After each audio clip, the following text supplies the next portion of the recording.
Olá, muito boa noite, sejam todos muito bem-vindos.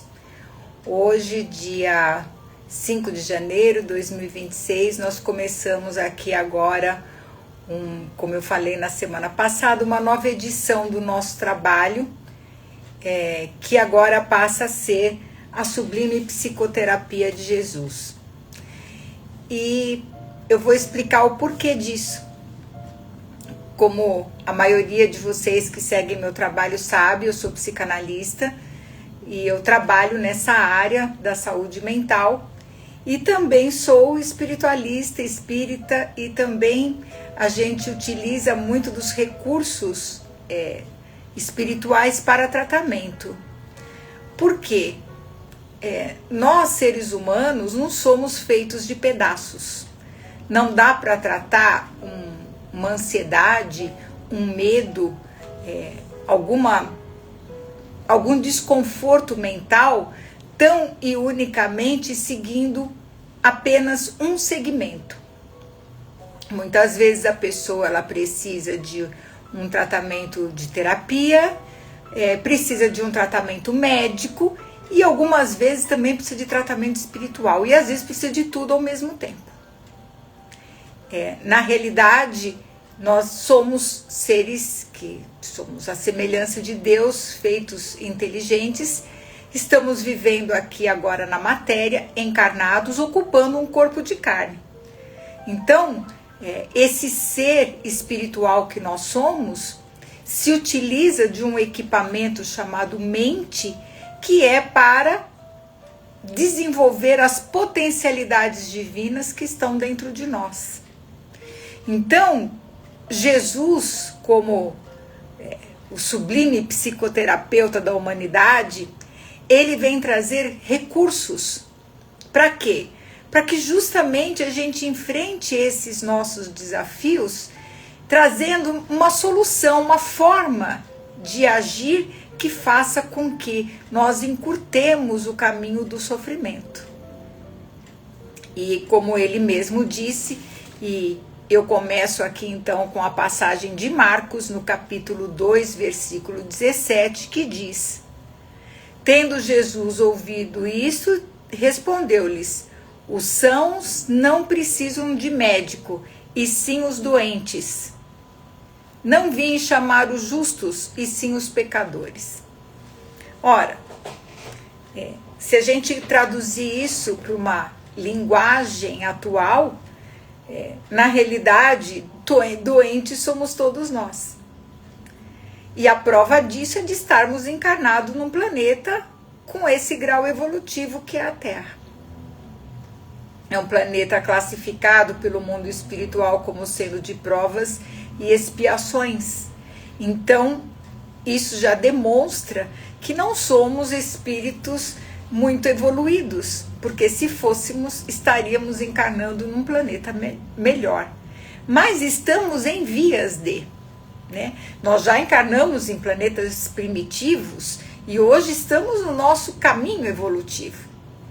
E com certeza no futuro estaremos em planetas, em lugares melhores, Mas os lugares exteriores são apenas instrumentos, porque na realidade o que todos nós buscamos é a felicidade, é a paz interior.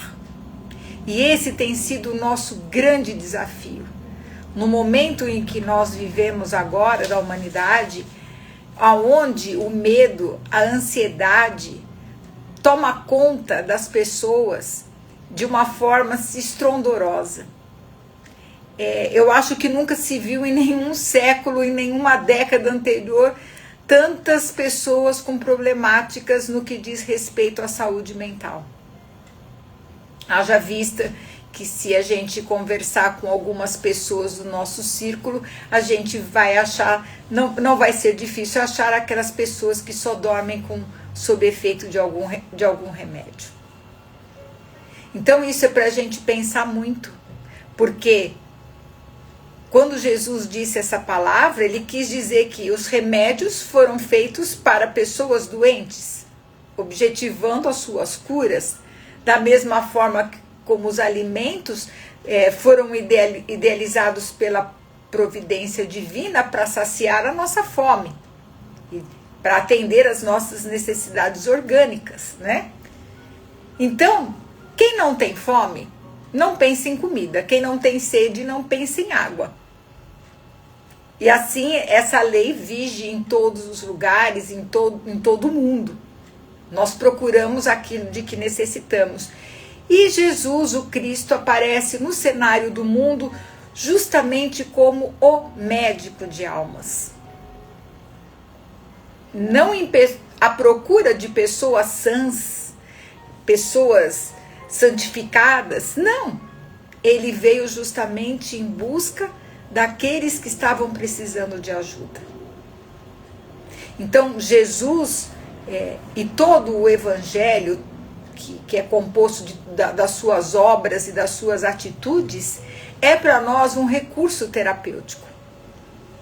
Por quê? Porque inspirados nesse comportamento, nós podemos colocar fim a muitas questões que acabam às vezes empatando a nossa vida, curando a nossa ansiedade, o medo do futuro, essa instabilidade que está hoje dentro da vida das pessoas, das famílias, dos países.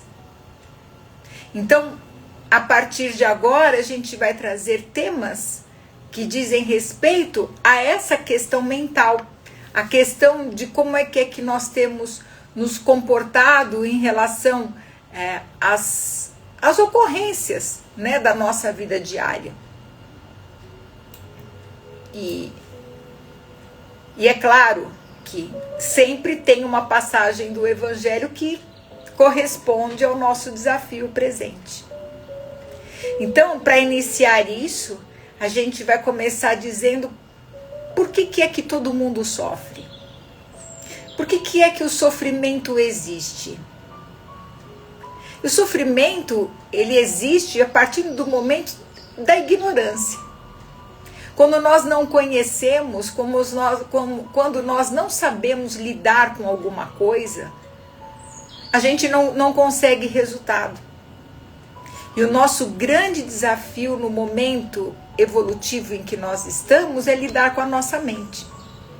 Nós não fomos educados para pensar desta ou desta maneira. A pensar, não. Nós recebemos ordens, né? A sociedade, o sistema coloca regras, condições, mas não nos ensinaram a pensar. E para isso, claro, antes de Jesus mesmo, nós já tínhamos filósofos em outras partes do mundo, não só no mundo que praticamente o Evangelho está mais para o mundo ocidental, mas no mundo oriental já se sabia muita coisa. O problema é que os interesses socioeconômicos fizeram com que nós perdêssemos a capacidade de pensar. E é este o grande problema do porquê que é que hoje a gente se enfiou nesse labirinto que parece sem saída.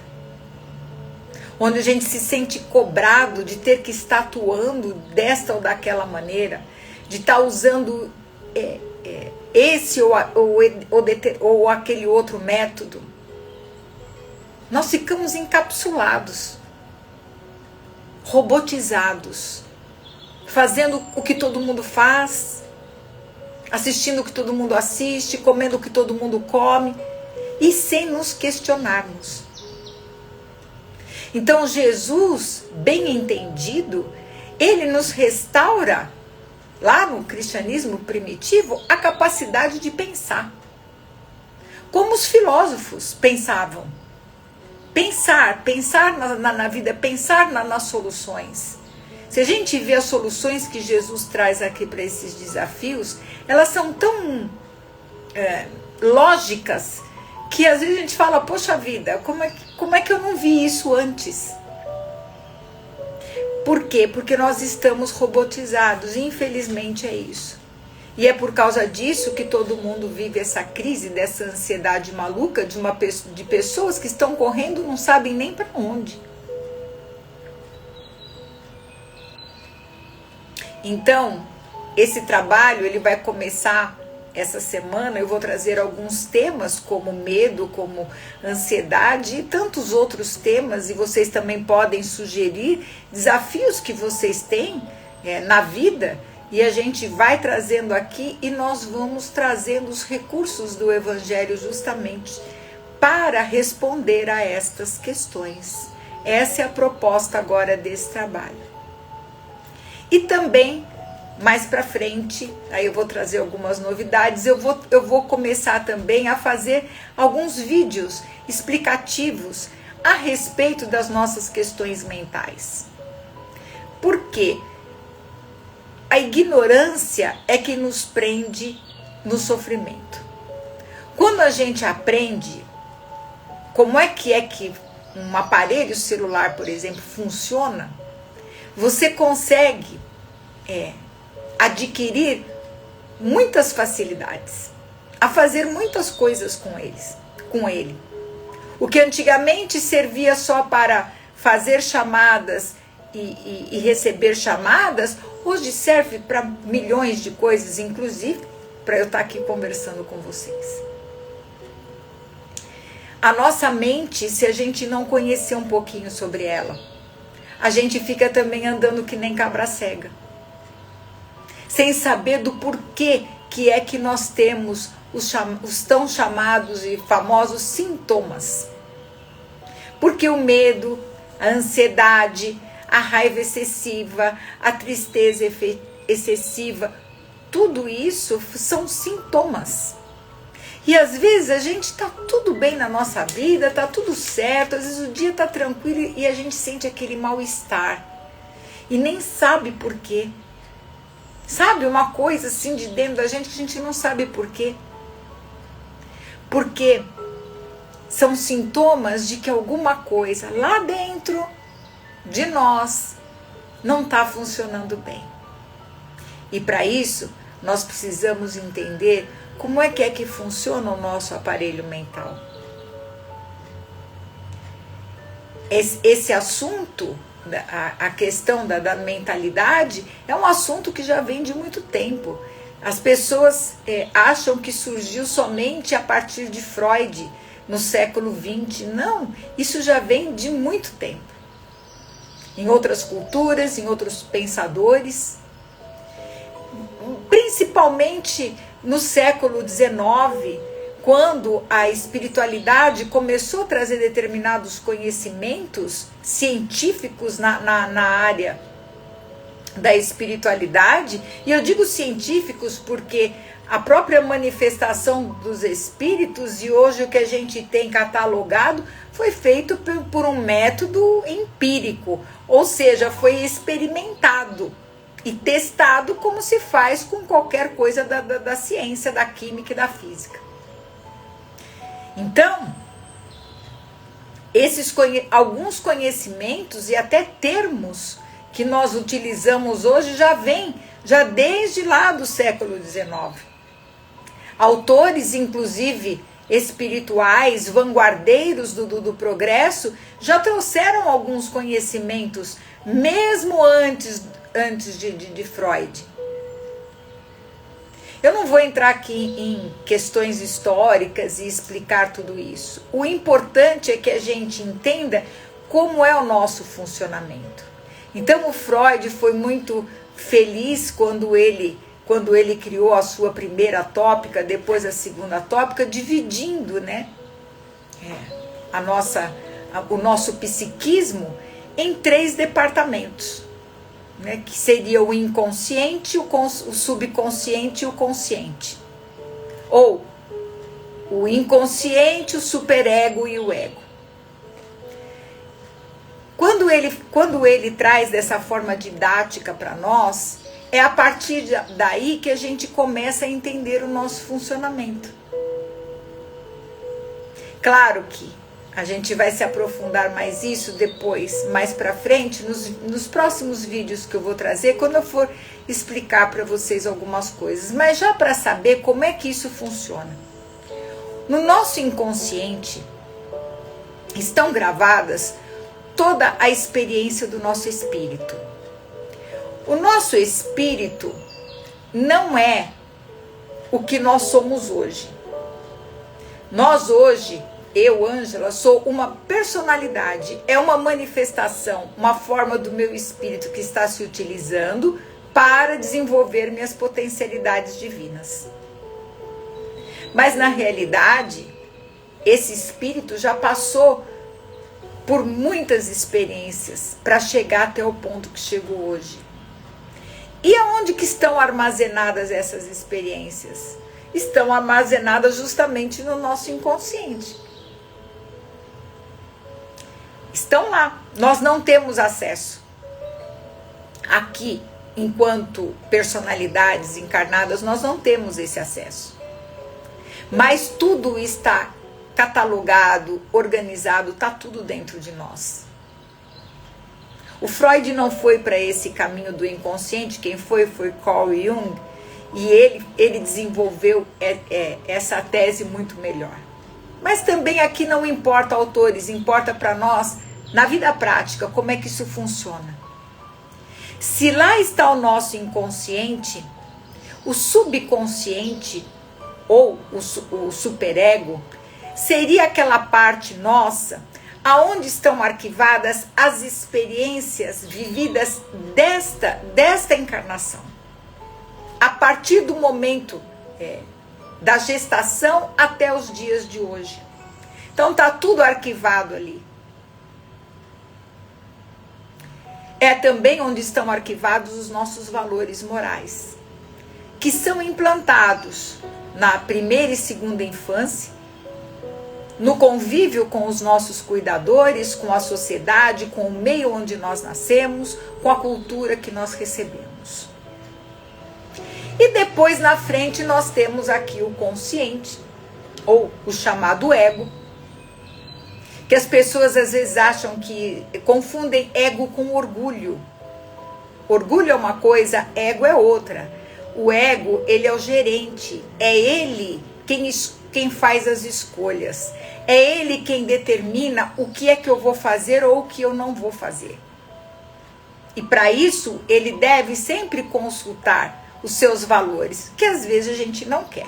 Tem aquela vozinha interior que fala às vezes para não fazer determinada coisa, mas a gente vai lá e faz. E geralmente a coisa não dá certo. Então o ego, em termos psicanalíticos, é o elemento que nós temos que cuidar muito, fortalecê-lo para que ele possa fazer boas escolhas. E é aí que entra Jesus como recurso, porque ele ajuda a nós colocarmos esses valores em prática. E como é que ele ensinou isso? Vivendo. Ele viveu. Ele mostrou em determinadas situações como é que a gente deve agir. Então, vamos entender a linguagem certa. O que acontece? Quando o espírito chega aqui à Terra, que ele vem para uma nova encarnação, ele vai trazer consigo já alguns temperamentos de comportamentos já de experiências anteriores. Tá tudo ali, no inconsciente.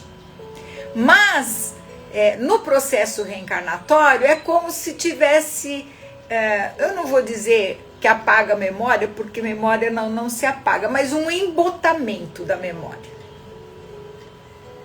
E aí é claro que vem a carga genética do corpo que nós vamos utilizar, que traz também os nossos genes, eles trazem, não é só a parte física como a gente pensa, mas ele tem também a parte, digamos assim, não é bem espiritual, mas a sua parte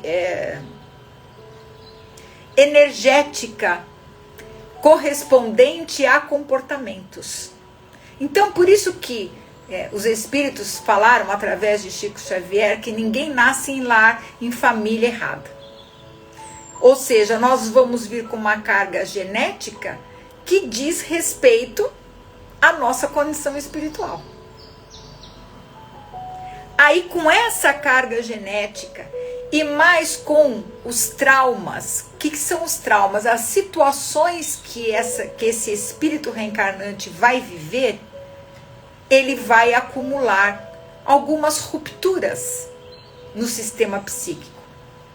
A primeira, conhecida e mais palpável, é o parto. Já no nascimento é um acontecimento traumático. Então, no parto já existe um acontecimento traumático. Mas, às vezes não, sempre pode acontecer, nos casos em que pode acontecer, que esse espírito já tenha traumas que ele adquiriu dentro do ventre materno. Por quê? Quando o espírito está acoplado, ele é acoplado nesse corpo em desenvolvimento, ele vive uma vida ali junto com a sua mãe, a sua futura mãe. Então, as emoções que ela sente, as emoções que acontecem das experiências dela, automaticamente passa também para o ventre. Passa também para ele. Ele tem os aparelhos sensórios para isso. Depois vem o nascimento. E aí depois vem os traumas, que a gente chama os traumas de infância. Então o Freud depois catalogou essa infância em fases. Essas fases vão moldar a futura personalidade, então, do espírito reencarnante, de acordo com as experiências que a criança teve em cada fase, que é a primeira infância, de 0 a 7 anos, e depois na sua fase de adolescência. Aos 17, 18 anos, 16, cada literatura coloca como um prazo, a personalidade já está formada. E aí esse espírito vai começar a se manifestar aqui, de acordo com essa personalidade formada. Por isso que nós dizemos que depois dos 21 anos acabou papai e mamãe. Acabou. Porque o que tinha que ser formado, o que tinha que ser feito, foi feito. Aí vai do aproveitamento de cada um. Vai de cada um aproveitar aquilo que viveu e dar direcionamento dali para frente. Então, é quando o espírito ele começa a realmente agir com o livre-arbítrio. E o fato de ter tido uma infância às vezes difícil, ou de ter tido pais que não os compreenderam, não justifica atitudes depois que vai ter e vai colocar a culpa nos pais. Porque nesta fase o espírito já está com o consciente totalmente desenvolvido. Então, é muito importante para quem, principalmente para quem é pai e mãe e está criando, né, filhos nesse momento, prestar muita atenção nesse período infantil de formação. Por quê? Porque é daí que vem os traumas.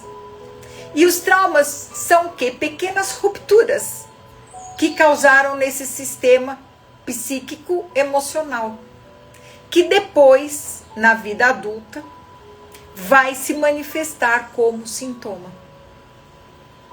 Então, é um medo que a criança passou, geralmente são por necessidades que não foram atendidas. Ou medo, falta de atenção, falta de segurança, falta de abrigo, toda falta gera uma necessidade que não foi atendida. E o nosso inconsciente vai fazer com que nós, depois na vida adulta, que a gente procure aquilo que nos faltou. E aí é um outro capítulo que a gente depois vai falar a respeito. Por hoje, o importante é entender como é que funciona esse psiquismo. Então, lembrar de que, a partir do momento em que o espírito entra na fase adulta, a responsabilidade passa a ser dele. Independentemente se mora com o pai e com a mãe, ou se não mora, ou se está sozinho, não importa.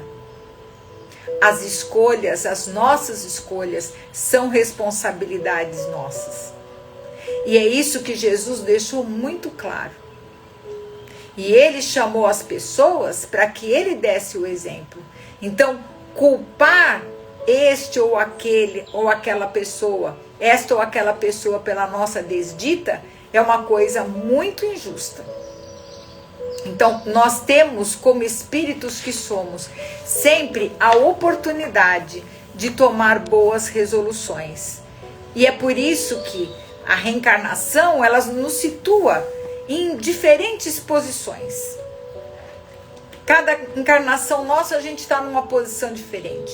Ora reencarnamos como na polaridade feminina, ora na masculina, ora com mais posses, ora com menos posses.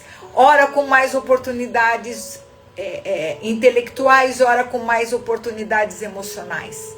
Então, a reencarnação nos dá toda uma oportunidade de crescimento.